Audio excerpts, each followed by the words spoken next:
lista, ¿no?, que ofrecieron. Recuérdenme, porque la verdad no lo tengo muy claro si pasamos o no ya la lista. Sí, profe, la pasamos la otra clase. Ok, la clase pasada, ¿no? Que fue el día lunes. Muy bien, entonces, el otro comentario al respecto es sobre, ¿lograron ponerse de acuerdo algo sobre el horario o así ya se queda preestablecido como está? Te recuerdo que quedó pendiente, ¿no?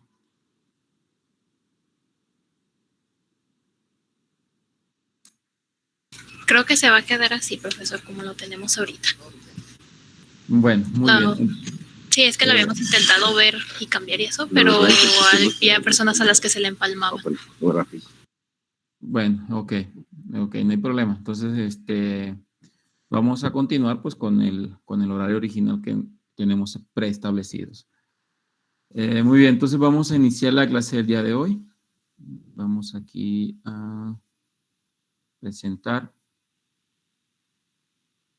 Recuerden, es una presentación introductoria. Vamos a ver, tratar de recordar algunos conceptos pues, que tenemos por ahí, que ya trabajamos, pero que indudablemente pues tal vez ya se olvidaron, ¿no? Porque pues esto ya lo vimos hace un año, ¿no? Específicamente.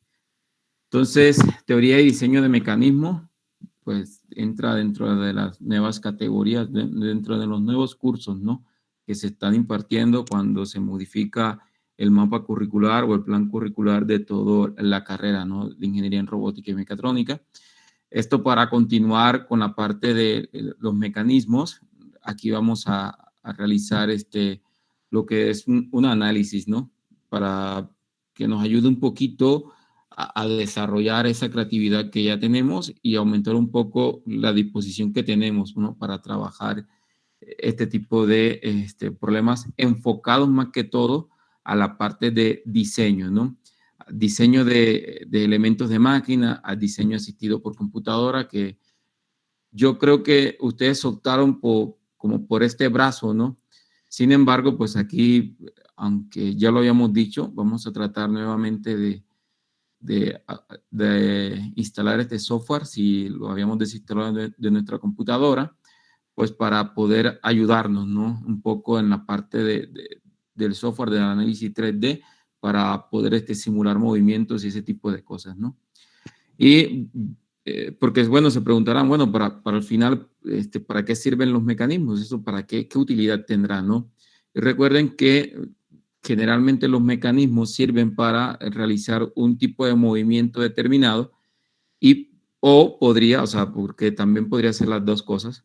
Uno es movimiento determinado, otro es para vencer una fuerza. E incluso tener los dos conceptos juntos, ¿no? Vencer una fuerza aplicando un movimiento determinado.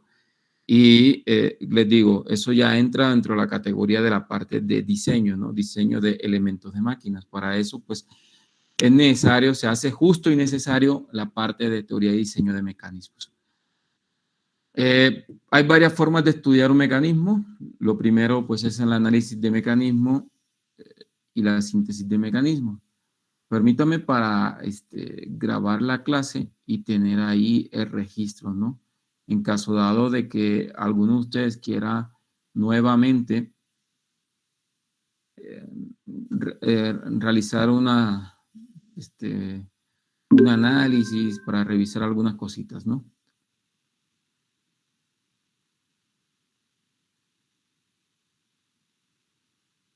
Ok, muy bien. Continuamos. Entonces, hay dos formas, podríamos decirlo, de estudiar un mecanismo, a través del análisis o a través de la síntesis, ¿no? A través del análisis, porque más bien se realiza el procedimiento para determinar el movimiento, es decir, la trayectoria, velocidad, aceleración de un punto, conociendo la geometría del mecanismo. Entonces, conociendo la geometría, y la geometría se refiere a los puntos las anclas, ¿no?, los puntos de fijación, y conociendo las longitudes, nosotros podríamos determinar trayectorias, velocidades, aceleración, análisis de posición, análisis de velocidad, análisis de aceleración de un punto correspondiente. O sea, no, nosotros pues, podríamos analizar, por ejemplo, de un mecanismo articulado de 4 barras, un punto en específico, ¿no?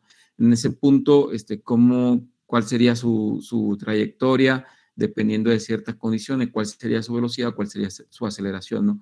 Eso entra dentro de la categoría de análisis de mecanismos, o la parte de síntesis de mecanismos, que es el proceso totalmente contrario, el proceso inverso, ¿no?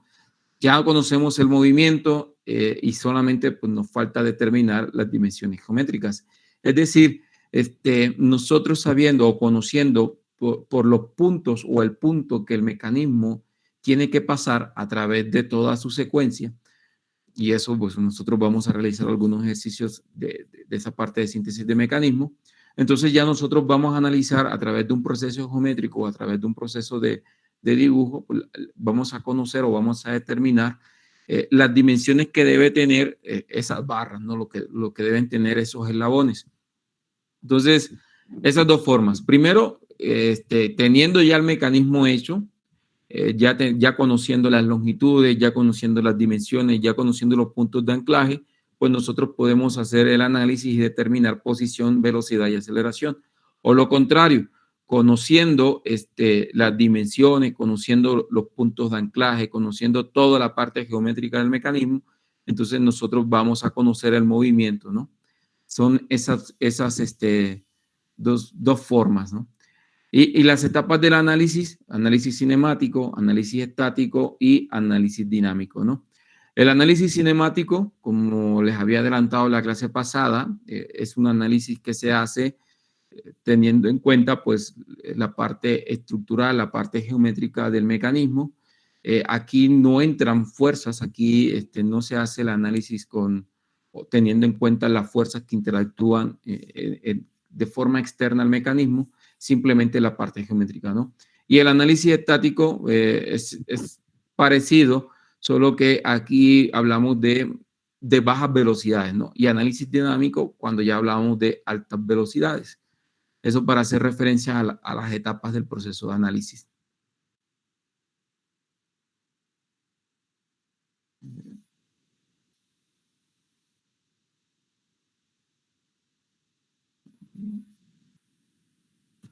Entonces, en la parte de la teoría del estudio, ¿no? de los mecanismos, se dividen en dos prácticamente, la parte de cinemática y la parte dinámica.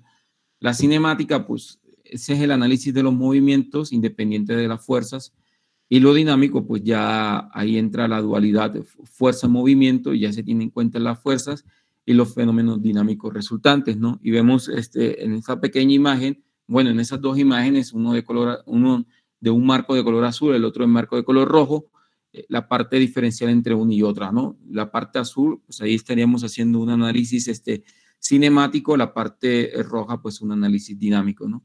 Entonces, para resumir un poco, tradicionalmente, pues toda la teoría de los mecanismos, de las máquinas, está dividida en estas dos grandes ramas, ¿no? La parte de la cinemática y la parte de la dinámica. La primera, la parte cinemática, pues va a estudiar el movimiento de los mecanismos sin tener en cuenta pues, las fuerzas que lo producen. La cinemática pues ya entra directamente o se relaciona directamente con la parte geométrica, con las características de longitudes, de posicionamiento, ¿no? que tienen los mecanismos, y la parte de dinámica pues ya incluye el estudio de esas acciones, de esas fuerzas que provocan el movimiento, ¿no? Y ya se formula la relación causa-efecto, la tercera ley de Newton, ¿no?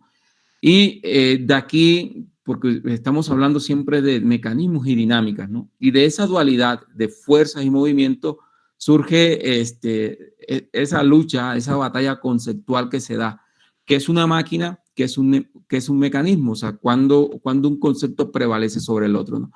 Y recuerdo muy bien que cuando hablábamos de mecanismos nosotros, en el curso que nos correspondía y en la primera presentación que hacíamos, hablábamos de mecanismos como un sistema de transmisión de fuerza y potencia, pero a baja escala, y hablábamos de máquinas cuando ya se transmitían fuerzas a gran escala. Es decir, que en la máquina prevalece el concepto de transmisión de fuerza en vez de transmisión de movimiento, y en el concepto de mecanismo que prevalece el concepto de la teoría pues del concepto de transmisión de movimiento y no de fuerza, o más bien de fuerza, pero a muy pequeña escala, ¿no?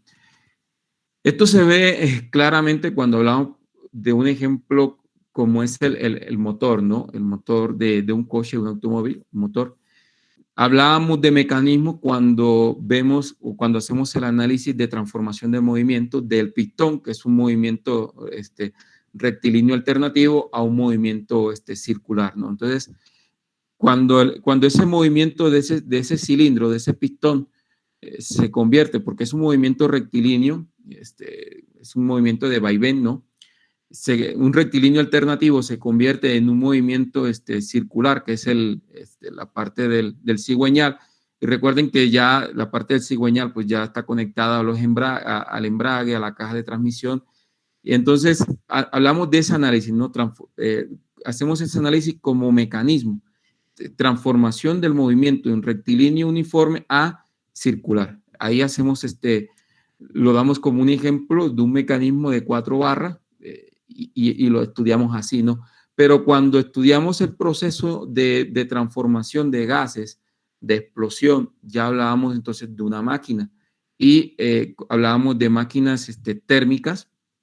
Entonces, dependiendo del enfoque que nosotros queremos darle, podríamos hablar de un motor como un mecanismo o como una máquina térmica, ¿no? Transformación de energía, simplemente. ¿Cómo transformamos la energía de los gases en un movimiento que nosotros necesitamos o que requerimos, ¿no? Entonces, algunos definiciones generales que vamos a encontrar aquí, como por ejemplo, bueno, que vamos a encontrar en esta presentación, como por ejemplo mecanismos, ¿no?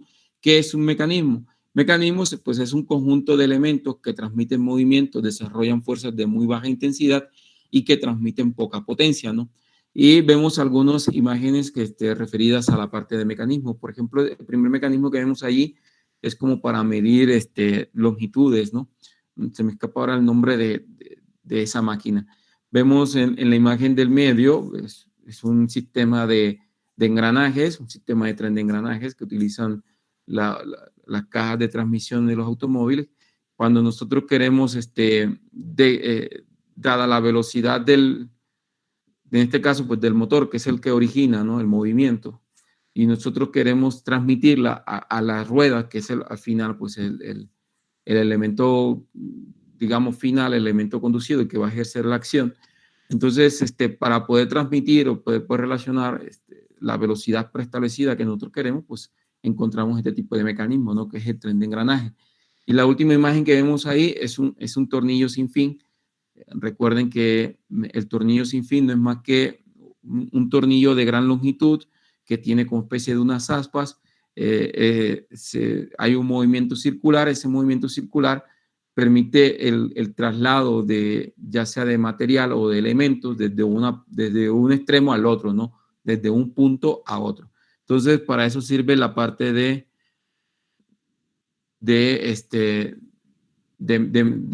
transmisión de movimiento en este caso, ¿no? La máquina, pues es un conjunto de mecanismos que transforman esa energía en un trabajo útil, ¿no? Contienen mecanismos que aportan fuerzas importantes y transmiten potencia. También lo habíamos hablado en el concepto de nuestra clase anterior, nuestro curso anterior, que las máquinas pues están compuestas por varios mecanismos y la unión de esos varios mecanismos permiten la transmisión de fuerzas ya de mayor tamaño y potencia pues un poco más grandes, ¿no? Que en comparación. Recuerden ese dicho que dice que la unión hace la fuerza, ¿no? Un mecanismo solo, pues en realidad, como les decía, con un mecanismo solo, individual, lo que va a prevalecer es la transmisión de movimiento, y con una máquina, que es la unión ya de varios mecanismos, ya aquí va a prevalecer el concepto de transmisión de fuerzas y potencias, ¿no? A mayor escala. Vemos algunos ejemplos de máquinas, vemos un brazo retroexcavador o una prensa o incluso una máquina herramienta, ¿no? Las máquinas herramientas, pues, que son las que se utilizan como los tornos, las fresadoras, y ya vamos aquí a hablar de algún tipo de acabado, ¿no? Los tipos de mecanismos y sus aplicaciones. Normalmente, pues, un mecanismo establece unas relaciones funcionales de movimiento y fuerza entre el elemento de entrada y el elemento de salida, ¿no? Tenemos un elemento de entrada que es el elemento perturbador, elemento que va a dar origen a todo el movimiento. Tenemos elemento de entrada que se puede llamar también como fuente de potencia, ¿no? tenemos la parte de transmisión, que es el tipo de mecanismo que nosotros vamos a utilizar o que vamos a requerir para poder transmitir ese tipo de movimiento, y la salida, que es ya la aplicación. Y, por ejemplo, las fuentes de potencia pues pueden ser de manera automática, como por ejemplo un motor eléctrico, un motor neumático.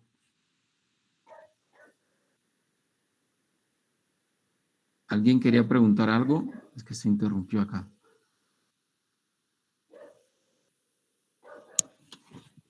Bueno, dentro de esas fuentes de potencia, como digo, podemos encontrar la parte de motores eléctricos, ya sean motores rotativos, motores lineales.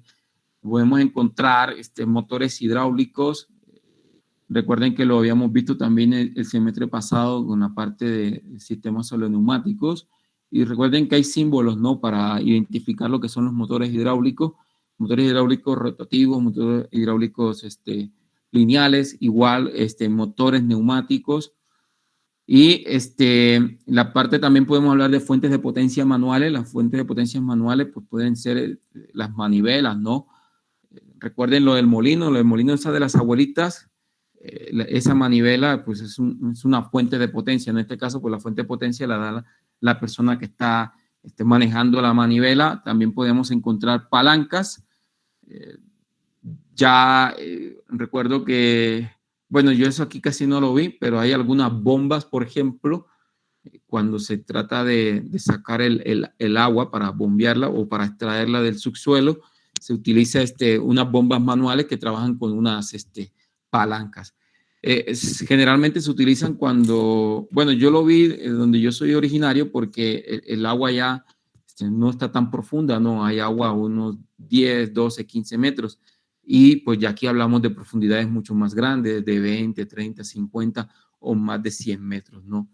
Entonces, obviamente, pues ya manejar un tipo de bomba manual, por ejemplo, para una profundidad de 100 metros, pues no es viable. Se tendría que utilizar ahí prácticamente como un Hulk o un Samsung, ¿no? O sea, un tipo demasiado fuerte. Pero sí es posible encontrar en el mercado algunos tipos de bombas hidráulicas manuales que se activan ahí con palancas, ¿no? También podríamos encontrar como fuente de potencia muelles, o algunos resortes, recordando que ese tipo de elementos pues son elementos basados en almacenamiento de energía y liberación de energía pues muy rápida, ¿no? Podemos encontrar, como les digo, lo que son los muelles, los resortes o los volantes de inercia. Ellos almacenan energía, una energía que nosotros pues le otorgamos, y luego pues esa energía es liberada en un instante, ¿no? Dentro de los mecanismos, aquí como lo digo, tipos de mecanismos, ya ven que hay una clasificación, que fue la clasificación que nosotros manejamos en nuestro primer curso. Dentro de esa clasificación hablábamos de mecanismos de transmisión del movimiento, de mecanismos de transformación del movimiento, y un tercer grupo que eran mecanismos auxiliares. Si la memoria, no sé si lo recuerdan bien, lo pueden buscar en sus archivos del curso, de la clase, y verán que creo que fue la primera o la segunda presentación, y hablábamos de esos tres grupos, ¿no?, que se clasificaban, de esos tres grupos, tres grandes grupos de mecanismos, pero esa clasificación se da de acuerdo a su tipología, ¿no? Recuerden, mecanismo de transmisión del movimiento, mecanismo de transformación del movimiento, y un tercer grupo que eran mecanismos auxiliares. Y dentro de esos tres grandes grupos nosotros asociamos, por ejemplo, lo que eran las poleas, lo que eran las palancas, poleas, todas sus poleas fijas, poleas móviles, polipasto, palancas, primer grado, segundo grado, tercer grado. Hablábamos también de los sistemas de poleas correa, sistemas de cadena piñón o piñón cadena, sistemas de engranaje, los trenes de engranaje. Hablábamos de los sistemas de ruedas de fricción.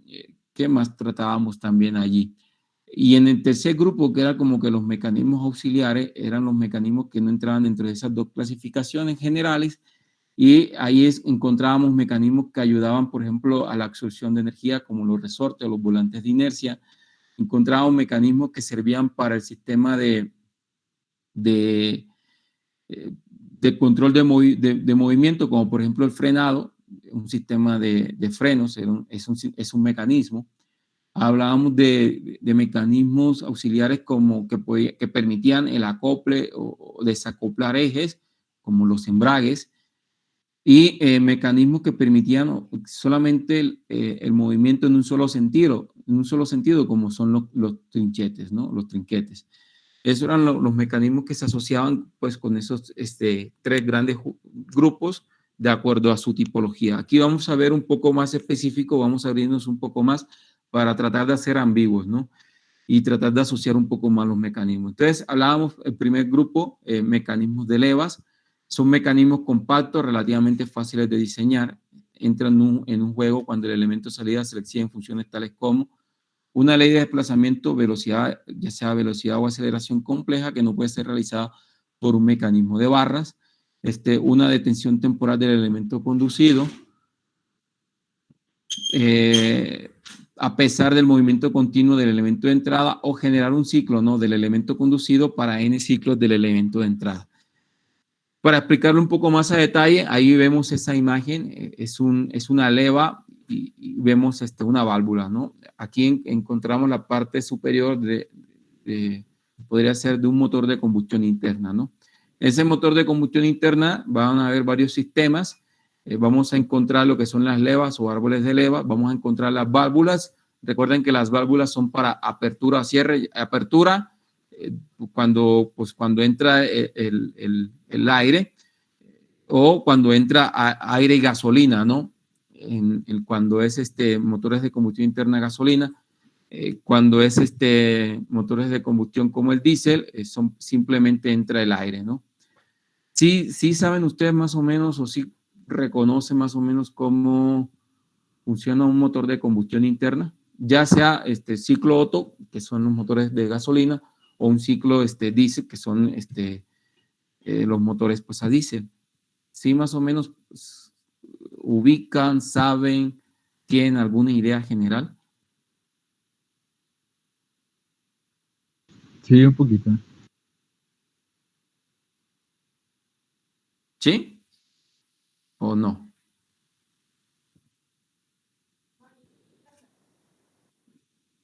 Se quedan en silencio. Bueno, no sé.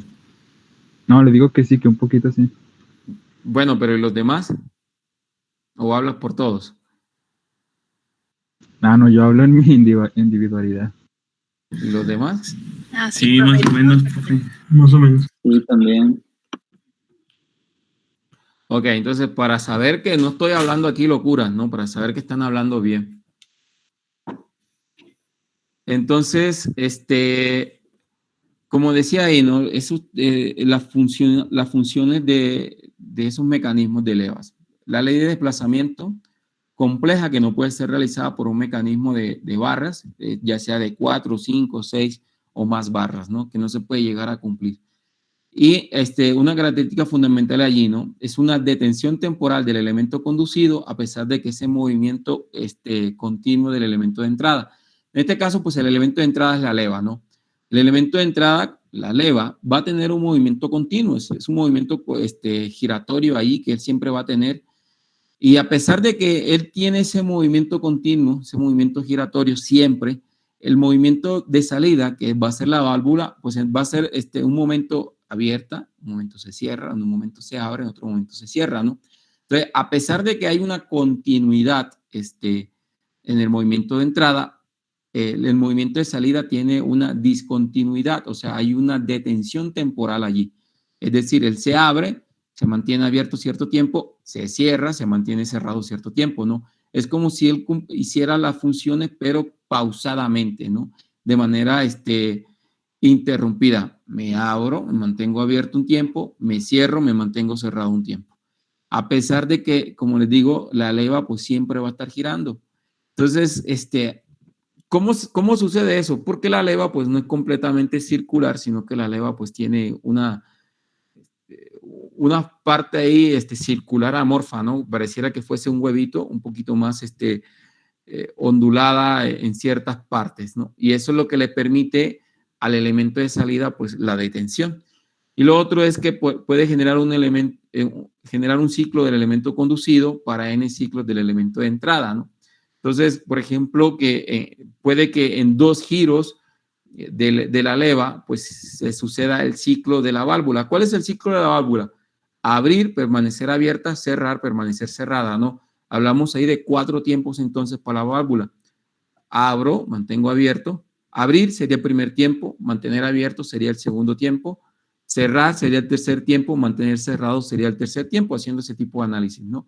Entonces, veríamos que la válvula cumple ciertos ciclos y la leva pues también va a cumplir ciertos ciclos, ya sea con un solo giro o con 2 giros, ¿no? ¿Queda clara esa parte de los mecanismos de levas, chicos? Sí, profe. Ok. Sí. Un segundo mecanismo, pues son los mecanismos de engranes. Trabajan no solo en forma de parejas de ruedas dentadas. Recuerden que lo habíamos dicho que los engranajes pues no son más que ruedas dentadas y que esos dientes pues encajan entre sí para permitir el movimiento, ¿no? Sino que también permiten combinaciones un poco más complejas como son los trenes de engranajes. Los trenes de engranaje pues los vemos, su función tal vez más común en la parte de transmisión de movimiento en las cajas o en los sistemas de transmisiones manuales de los coches o de los automóviles, ¿no? Sus principales funciones son transmisión de potencia entre 2 ejes. Recuerden que los engranajes permiten transmisión de potencias, grandes potencias. Ya estamos hablando aquí de una escala pues mucho mayor que, por ejemplo, con otros sistemas de mecanismo, como son los sistemas de polea correa, ¿no? Y pueden ser reductores o multiplicadores dependiendo del juego, ¿no? O sea, dependiendo si el engranaje es más grande, si el engranaje motriz es más grande que el engranaje conducido, o que si el engranaje conducido es más pequeño que el engranaje motriz, ¿no? Eso va a depender de los tamaños, más bien aquí del número de dientes que tenga para denominar los reductores o multiplicadores. Y normalmente se utilizan para reducir o aumentar el número de revoluciones del eje de salida con respecto a un número de revoluciones del eje que tiene el eje de entrada, ¿no? Dentro de estos mecanismos de engranaje, nosotros vamos a encontrar, por ejemplo, las cajas de transmisión, las cajas de cambio, también se llaman así. Las cajas de cambio, pues, permiten variar escalonadamente, pues, el número de revoluciones y así, pues, vamos a tener un número de velocidades, ¿no? Del eje de salida mediante diferentes conexiones que van a terminar, que están ahí, ¿no? En el interior de esa caja de cambio. Y pues ya vamos a determinar, pues vamos a tener una velocidad concreta del eje de entrada, ¿no? Entonces, es lo que normalmente, pues, los instructores de manejo nos dicen cuando estamos manejando, pues, un carro de transmisión manual, ¿no? La primera velocidad, pues, te da un torque grande, pero te da una velocidad baja. La segunda, pues, te da un torque menor en comparación con la primera velocidad, pero ya te va dando un poquito más de velocidad. La tercera velocidad, pues ya menos torque, más velocidad y así sucesivamente, ¿no? Hasta que lleguemos a la quinta o cuarta velocidad. Recuerden que, pues, dependiendo del año, del modelo, podemos encontrar 4 velocidades, 5 velocidades o incluso ya los últimos modelos, pues 6 velocidades. Yo estoy seguro que, pues, ustedes, carros de 4 velocidades tal vez no lo tengan tan presente porque ya estamos hablando de autos un poquito viejos, ¿no? Estamos hablando de autos de 80, 90 que tienen 4 velocidades. 4 velocidades y la reversa, ¿no? Y hay otros que tienen 5 velocidades y reversa y otros que tienen 6 velocidades y reversa, que son los últimos. Normalmente, pues, dicen que los autos que utilizan estos de las carreras ¿cómo es que se llama? De Rápidos y Furiosos, pues tienen más de 10, ¿no? Y eso no quiere decir que, por ejemplo, las cajas de cambio de los camiones o de los trailers, entre la velocidad 1 y la velocidad 2, pues se pueden hablar de multiplicadores o reductores, ¿no? Otro tipo de sistema. Los mecanismos de tornillo, que es aquí como que el grupo C, ¿no? Se utilizan profusamente en maquinaria. Algunas de sus aplicaciones más comunes se dan en máquinas herramientas, tornillos de banco para la sujeción de piezas, tornillos de prensas o los gatos, y sus principales funciones son conversión del movimiento de rotación en un movimiento lineal de traslación, como elementos de fijación o como elementos de bloqueo para la aplicación de grandes acciones o fuerzas de compresión o para la transmisión de potencia o fuerza y movimiento, ¿no? Ahí como vemos en la descripción, se aplican en máquinas y herramientas. Las máquinas y herramientas se llama el famoso usillo y es cuando nosotros estamos, ya sea para la traslación de nuestra pieza de manera lineal, horizontal, o para ya sea acercarla o alejarla para acercar o alejar el usillo o la herramienta que nosotros vamos a utilizar en la pieza, ¿no? Que está sujeta y que está girando, eso en un torno. También pues se pueden utilizar como se ven en las imágenes, como por ejemplo la parte de los gatos, y ahí lo vemos que el accionar de ese mecanismo es un accionar manual, porque ahí vemos la manivela, ¿no? En este caso, pues la persona que esté ahí tratando de levantar ese gato para ya sea el auto o para que ya sea otro tipo de elemento que nosotros queremos levantar, ¿no? Entonces, y como última imagen ahí, en el marco rojo, vemos una prensa, ¿no? Y esa prensa, pues el giro que nosotros hacemos es un giro rotacional y se transforma en un giro, en un movimiento lineal de traslación, permite pues sujetar a través de la fuerza de compresión que estamos aplicando una pieza, ¿no? Y en esa pieza pues nosotros vamos a utilizar o vamos a realizar un tipo de trabajo, martillado, troquelado, no sé lo que se les llega a ocurrir, ¿no? Pero es tratar de sujetar a una pieza. Entonces, conversión del movimiento lineal, de un movimiento de rotación en un movimiento lineal, ¿no? Y entonces ese tipo de movimiento sirve para fijar o bloquear elementos, para la aplicación de fuerzas de compresión o para la transmisión de potencias, ya sea fuerzas o movimientos. El otro tipo de mecanismo que vemos aquí en la imagen son mecanismos con elementos flexibles. Pueden distinguirse dos tipos de elementos flexibles, ¿no? De un lado están las correas, los cables y las cadenas, y de otro lado pues están los resortes. Ya sabemos que los resortes pues simplemente van hay algunos resortes que funcionan a compresión y a tensión, ¿no? O sea que cuando se comprimen es cuando ellos están absorbiendo la energía, y los otros es que cuando se tensionan es cuando ellos están absorbiendo la energía, ¿no? Son mecanismos que absorción de energía para su posterior liberación y pueden funcionar a compresión o a tensión. La parte de las correas o de los cables o las cadenas, ya creo que lo trabajamos un poco más en nuestro curso anterior. Recuerden que las poleas, pues es el sistema que vemos dos poleas que están acopladas a través de un cable, a través de una correa, y que nos van a permitir la transmisión de un movimiento, ¿no? Que además de eso encontramos varios tipos de correa que ya sean redondas, planas, dentadas, y que cada una de ellas va a tener una mayor confiabilidad que la otra. Por ejemplo, las poleas dentadas pues tienen más confiabilidad que las poleas que son redondas o que son planas, ¿no? También dependiendo de esa tipología, redondo, plano o dentado, pues van a tener también sus funciones, ¿correcto? Muy bien. Las correas, por ejemplo, transmiten potencias entre dos ejes. Esos dos ejes, la característica que tienen que ser ejes paralelos, sobre todo cuando la distancia entre ambos pues es notable, ya que en caso de se volvería inviable, ¿no?, la utilización de los engranajes, dada que las distancias pues son significativas. Lo otro es que los cables se utilizan cuando las distancias son extraordinariamente grandes y las cadenas cuando hay peligro de deslizamiento de la correa. Recuerden que las cadenas pues son como piñones y ahí están y la cadena pues se ajusta al piñón. Entonces ahí no hay posibilidad de deslizamiento, a no ser que la tensión de la cadena pues sea insuficiente. O sea, cuando la cadena está, cuando no se tensiona al valor que debería ser, pues ahí sí hay deslizamiento, sí hay resbalamiento, si hay que se salga, ¿no? Los resortes pueden trabajar a tracción, compresión o torsión. Bueno, tracción fue la parte que se me había olvidado, que ellos, recuerden que la tracción es cuando Cuando un extremo está fijo y el otro pues se trata de mover, ¿no? De girar. O cuando un extremo se trata de girar en un sentido y el otro extremo pues gira en el sentido contrario, ¿no? Ahí hablaremos ya de tracción.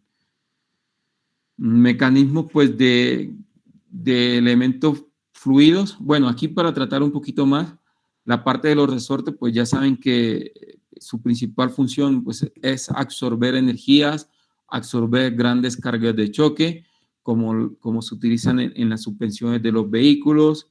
Recuerden que observen ahí poquito, gáchense poquito, la parte de tanto delantera como trasera, vemos que están ahí los resortes, ¿no? Entonces, esos resortes sirven para la absorción de energía o las cargas, ¿no?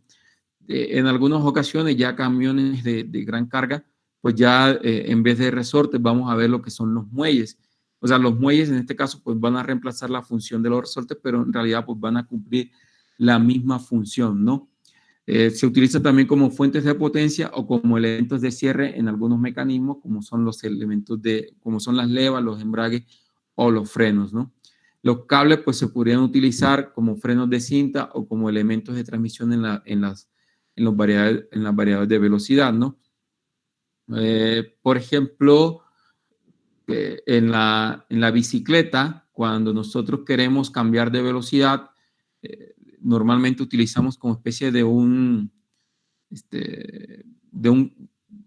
bueno, es como un ganchito, ¿no? Para poder, bueno, es que depende, ¿no? Del tipo de la bicicleta. Yo recuerdo que en mi caso, pues yo utilizaba la parte más, este sistema más viejito, ¿no? El más económico, que funciona, pues, no es más que un cable, o sea, en realidad es un cable, pero por ejemplo estos modernos que se utiliza que 1, 2, 3 o que va bajando, que no es más que una palanquita que uno va utilizando ahí en el manubrio.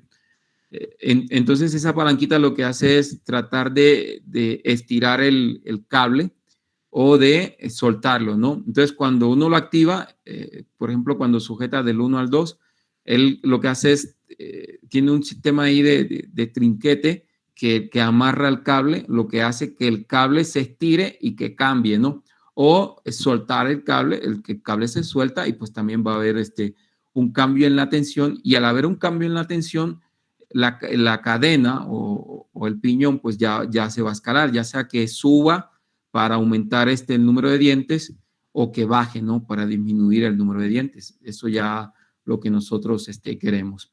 Estoy seguro que pues ustedes lo han hecho en algún momento de su vida, pero que tal vez no hayan analizado o interpretado de la forma correcta, ¿no? Entonces, los invito que aquel que tenga bicicleta, pues lo vea con otro tipo de ojos, ¿no? Ahora ya con esta explicación de mecanismos flexibles.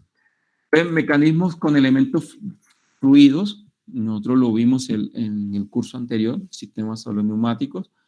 Sus principales funciones y aplicaciones son pues, actuadores hidráulicos o neumáticos, multiplicadores de fuerza o la automatización del funcionamiento de máquinas y dispositivos con ciclos de gran complejidad, ¿no? Recuerden que nosotros hacíamos ejercicios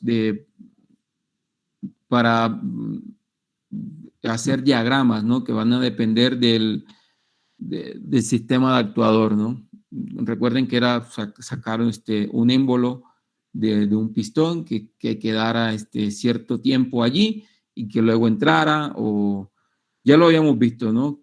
Se simbolizaba con las letras A más, B más, C más, o A más, B más, C más, A menos, B menos, C menos, ¿no? Dependiendo del orden que nosotros queríamos. Entonces, eso dentro de los mecanismos con fluidos, ¿no? Actuadores hidráulicos, neumáticos van a servir para multiplicar fuerza o automatizar el funcionamiento de máquinas y dispositivos con gran complejidad. Mecanismos de barras constituyen el grupo pues, más amplio y con mayor número de aplicaciones en la industria. Las principales funciones o aplicaciones de estos mecanismos son conversión de movimientos, mecanismos de guía, movimientos intermitentes, mecanismos con carrera regulable o mecanismos para multiplicación de fuerzas, ¿no? O sea, en realidad los mecanismos de barra son los mecanismos más comunes, más populares que nosotros vamos a ver, aunque estén ocultos a simple vista, en realidad ellos van a estar allí. como por ejemplo el mecanismo limpiaparabrisas de un automóvil. No es más que un mecanismo de 4 barras, no un mecanismo articulado de 4 barras. O cuando hacíamos el análisis del motor, ¿no? Ese mecanismo vía la manivela, pues no es más que un mecanismo de 4 barras, un mecanismo articulado de 4 barras. Y así vamos a encontrar, o nosotros vamos a llegar a interpretar distintos tipos de accionamientos con este tipo de, vamos a asociarlos con los mecanismos de barras, ¿no? Ya sea de 4, de 5, de 6 o de 7 barras. Van a servir para conversión de movimientos, por ejemplo, movimientos de rotación-rotación, movimientos de rotación a traslación o movimientos de traslación-traslación, ¿no? Eso dentro de la categoría de...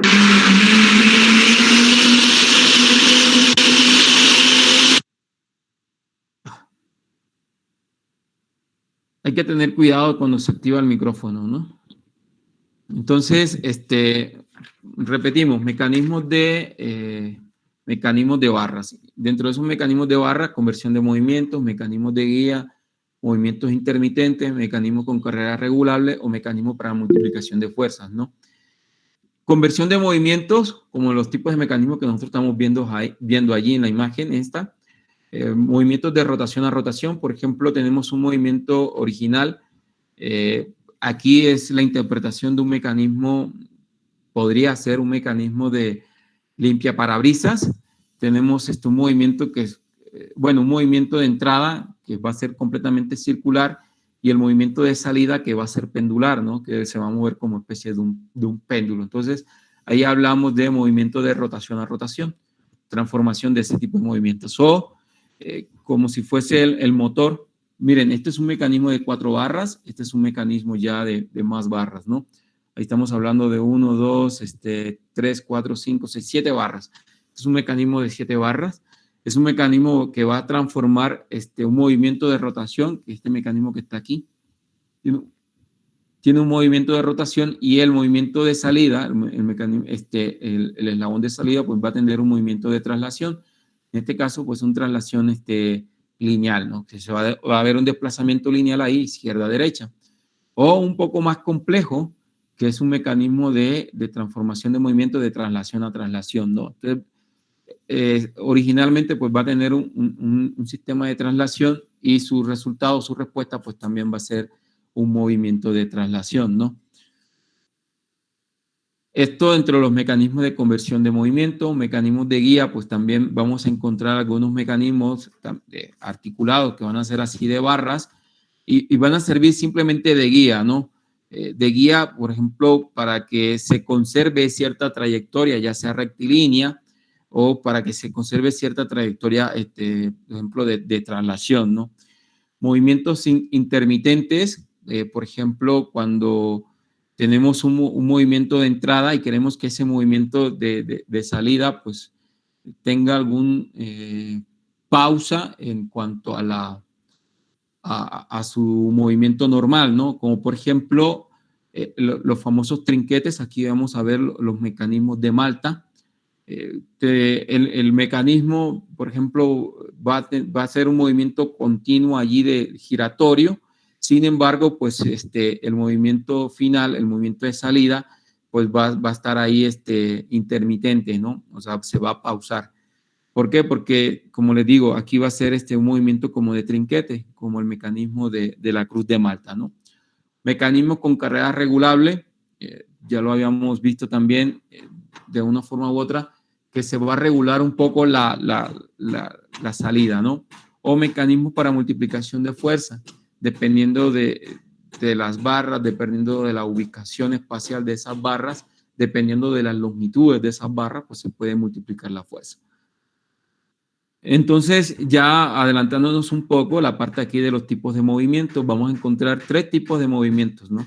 Lo que es rotación pura, traslación pura o movimiento complejo. Y aquí, en las siguientes imágenes, como por ejemplo esta, vamos a ver qué es uno y qué es lo otro. Por ejemplo, rotación pura, cuando pues un punto, en este caso el centro de rotación del elemento, no tiene movimiento con respecto al marco de referencia. Este marco de referencia pues se mantiene estacionario. todos los demás puntos del cuerpo pues describen arcos alrededor de ese eje de centro, ¿no? Alrededor de ese centro de rotación. Traslación pura, cuando todos los puntos del cuerpo, todos, absolutamente todos, describen trayectorias, ya sean paralelas, curvilíneas o rectilíneas, en una línea de referencia trazada en ese cuerpo, ¿no? Que cambia su posición lineal, pero no su orientación angular. Y el movimiento complejo, cuando ya estamos hablando de esos dos tipos de movimientos, de rotación y de traslación, ¿no? Entonces, eso es un movimiento complejo. Cualquier línea de referencia trazada en ese cuerpo cambiará tanto su posición lineal como su orientación angular. Los puntos en el cuerpo recorrerán trayectorias no paralelas y habrá pues en todo momento, un instante, un centro de rotación, el cual pues, cambiará continuamente de posición o de ubicación. Y aquí vemos las imágenes, ¿no? Cuando hablamos de traslación, cuando hablamos de rotación o cuando hablamos de movimiento combinado, ¿no? Que, por ejemplo, aquí tenemos rotación, aquí tenemos traslación y aquí tenemos rodadura, ¿no? Que es el movimiento combinado, ya un movimiento complejo. Recuerden que también así se mueve la Tierra, ¿no? La Tierra se mueve, tiene un movimiento rotacional y tiene un movimiento de traslación, ¿no?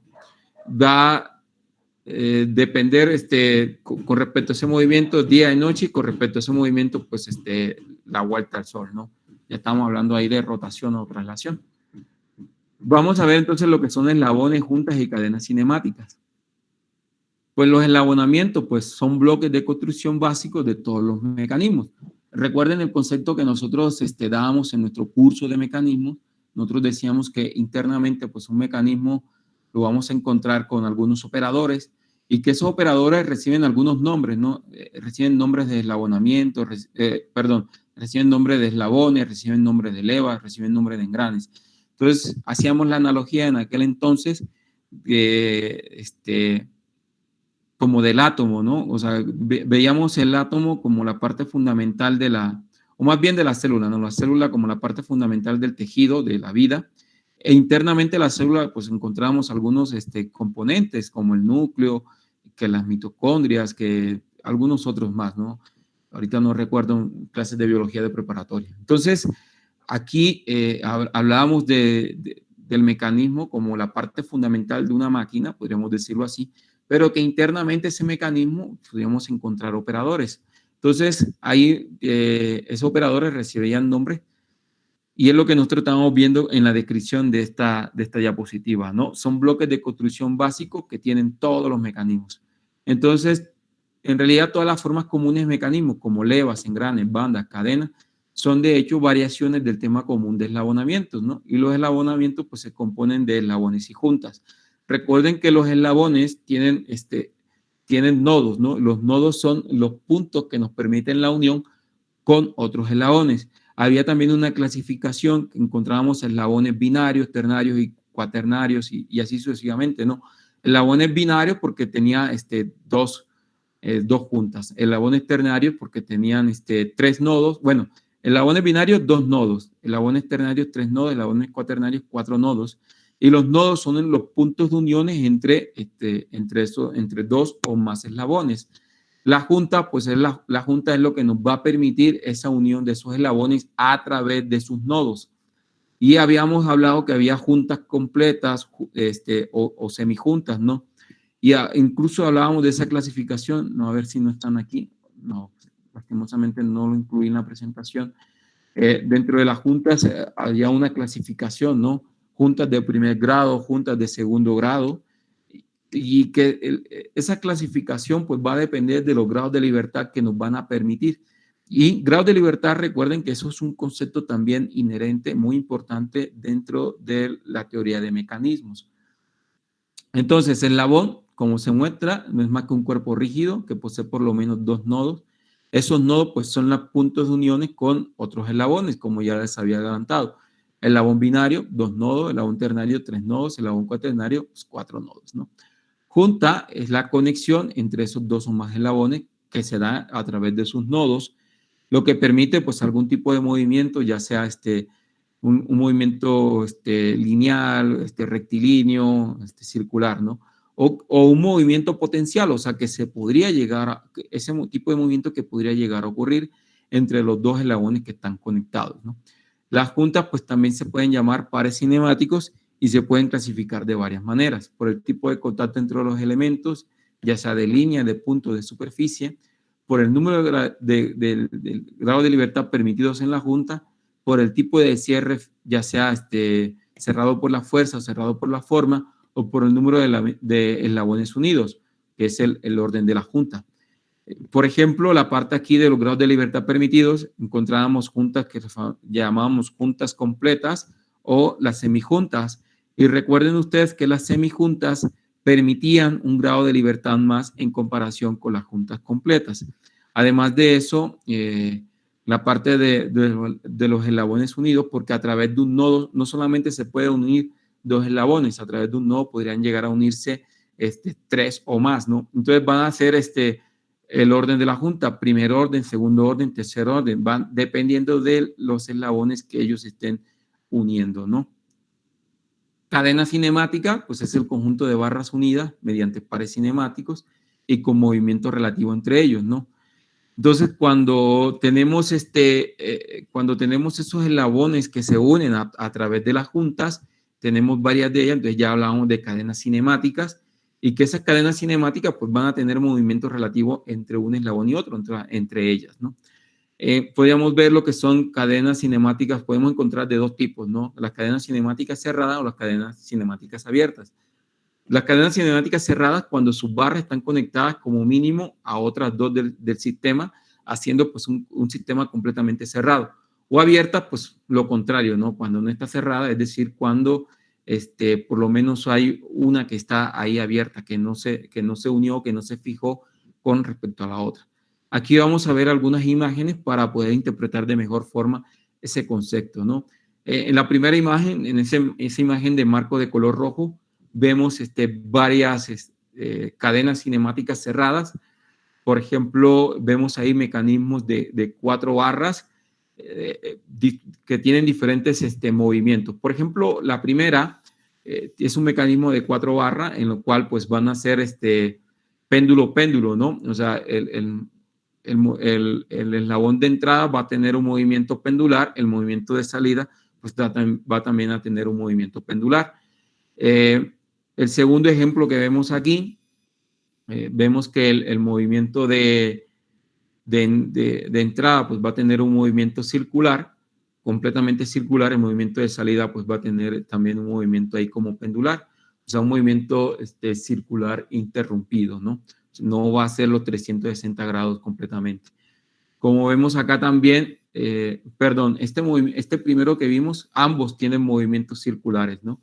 Y en este tercero son movimientos, como yo les había dicho, que son ahí como que pendulares, ¿no? Ambos son movimientos pendulares. Y aquí en el último ejemplo, que también es un mecanismo de 4 barras, vemos que tanto el movimiento de entrada como el movimiento de salida, pues tiene un movimiento circular completo, ¿no? Este es un mecanismo de 5 barras, es como un pentágono, es un mecanismo de 5 barras. Vemos que son mecanismos completamente cerrados, ¿no? Y aquí, en la figura de abajo, ese de marco de color verde, vemos completamente la diferencia entre un mecanismo de cadena cinemática cerrada y un mecanismo de cadena cinemática abierta. Es lo que se logra apreciar aquí, ¿no? Abierta, ya ven, este último eslabón, pues está ahí, ¿no? Al aire. Se podría, un ejemplo claro, la parte de los brazos robóticos, ¿no? Es un mecanismo ahí abierto, y este es un mecanismo cerrado, que por lo menos los dos están anclados, tanto el de salida como el de entrada, están anclados a un punto de referencia, a un marco de referencia. Recuerden ustedes que ese marco de referencia puede tomar varios nombres: tierra, bancada, marco estructural, marco de referencia, ¿no? Vamos a recordar eso cuando veamos el tema de grado de libertad. Entonces, para redefinir un poco, o para resumir un poco, una cadena cinemática se define como un ensamble de eslabones y juntas interconectadas, de modo que produzcan un movimiento controlado en respuesta pues, a un movimiento suministrado, un movimiento de entrada.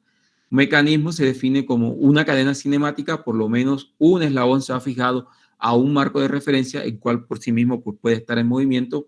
Es decir, por ejemplo, ese marco de referencia, aunque esté sujeto, no quiere decir que los demás se estén dando un movimiento con respecto a él, ¿no? La máquina se define como una combinación de cuerpos resistentes acomodados de tal manera que las fuerzas mecánicas de la naturaleza realizan un trabajo acompañado por un movimiento determinado. Recuerden aquí que se está hablando de la dualidad, ¿no? Realizar o vencer una fuerza determinada realizando un movimiento predeterminado. Así de simple. Vamos a ver entonces algunos dibujos de diagramas cinemáticos. Por ejemplo, nuevamente la parte del eslabón binario, el eslabón ternario, el eslabón cuaternario, junta, los distintos tipos de junta, por ejemplo, una junta rotatoria móvil, una junta rotatoria fija, una junta de traslación móvil, una junta de traslación fija, diagramas, ¿no? O sea, esquemáticamente cómo se podría llegar a dibujar, una media punta fija, una media junta móvil, y vemos aquí un diagrama cinemático, ¿no? Vemos algunos eslabones y las juntas que se dan entre ellos, ¿no? Por ejemplo, aquí sería la combinación. Esta es una junta de traslación fija, como lo vemos aquí. Vemos un eslabón ternario, también vemos aquí un eslabón ternario, aquí vemos una leva, aquí vemos las juntas rotatorias fijas y vemos la junta de traslación móviles, ¿no? ¿Cómo sería un diagrama cinemático tratando de unir tanto los eslabones o la forma de los eslabones con la parte de las juntas, ¿no? Vamos a ver algunos esquemas cinemáticos, como por ejemplo una máquina de cargadora de tapas, ¿no? ¿Cómo sería en la vida real? ¿Cómo serían los elementos en la vida real? Los elementos que lo componen, los émbolos, tapas de cartucho, placa de las tapas, los cartuchos o el bloque receptor, ¿no? Esta figura, que sería la figura B, ya vemos ahí lo que es un esquema o un diagrama. Y ya aquí vemos tanto en la figura C como en la figura D, sus diagramas como tal, ¿no? Los diagramas cinemáticos ya transformados, o cómo transformamos esta máquina cargadora a un mecanismo de barras, ¿no? Un mecanismo de barras articuladas que podría ser de esta forma o de esta otra, ¿no? Dependiendo, bueno, ya dependiendo aquí de cómo lo querramos analizar, podría ser esta opción C o esta opción D. O, por ejemplo, este esquema de diagrama cinemático de una locomotora, ¿no? La locomotora, pues el chasis va a ser la parte de marco de referencia y vemos cómo está ahí articulado, cómo haciendo pues una referencia a estos de aquí, cómo se dibujan acá los eslabones. Y aquí los eslabones tienen una forma lineal, o sea, se dibujan aquí como si fuese una línea, ¿no? Así se dibujan los eslabones. Aquí están la parte de las juntas, el marco de referencia, que no es más que el chasis de la locomotora. Y vemos cómo las ruedas pues están identificadas a través de esta parte circular, ¿no? Pues de eso sería todo para esta presentación introductoria. La verdad, son bastantes conceptos ahí. Yo espero que ustedes tengan la amabilidad de leerlos de manera detenida, de revisar nuevamente esta presentación y si quieren, pues nuevamente revisar la clase grabada, pues para que tengan ahí ya los conceptos completamente afianzados. La próxima clase, pues vamos a continuar con las presentaciones. Las presentaciones de, a ver, qué futuro, ¿no? El panorama de los mecanismos, y analizaríamos el primer tema de los mecanismos, que sería grado de libertad. O sea, vamos a recordar esa parte de grado de libertad. Ustedes podrían adelantarse revisando las presentaciones que en su momento se les dieron para el curso de mecanismos. No sé si lo hayan descargado y los hayan guardado por allí, ¿no? De mi parte, pues sería todo. Yo no sé si ustedes tengan preguntas o dudas al respecto. No, pero todo bien. Muy bien, entonces, al no tener dudas o comentarios, recuerden que esta fue nuestra semana de clase. La próxima semana es la semana de no clases. Y nosotros nos veríamos nuevamente en la fecha del lunes 20 de septiembre, ¿no? En la próxima semana, pues yo estaré tratando de subir tanto los materiales de presentación como algún material de lectura para que vayan recordando los conceptos estos que vamos a tratar en la próxima clase, ¿no? Grados de libertad, algún panorama en específico o futuro que tiene los mecanismos y de pronto algunas otras imágenes, ¿no? Que sirvan como ejemplo para la parte de las cadenas cinemáticas. Voy a incluir la parte de las juntas porque aquí no lo incluí en la presentación, pero pues en el material que les voy a dejar para la próxima semana, pues sí, hay una imagen para que logren identificar las juntas que hablábamos, ¿no? De primer orden o segundo orden, ¿no?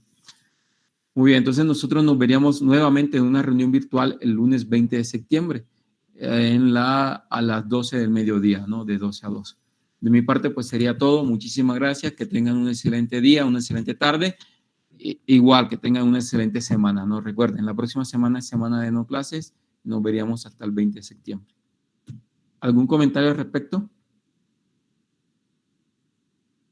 No, profe, todo bien. No, profe. Perfecto, entonces en unos minutos, en el transcurso de la tarde, estaría subiendo la presentación que vimos el día de hoy, así como el link, ¿no? De la clase que se grabó. De mi parte sería todo. Muchísimas gracias por su asistencia. Nos vemos. Hasta pronto, chicos. Gracias, profe. Nos vemos. Nos vemos, profe. Pues, gracias. Bye, bye. Hasta luego.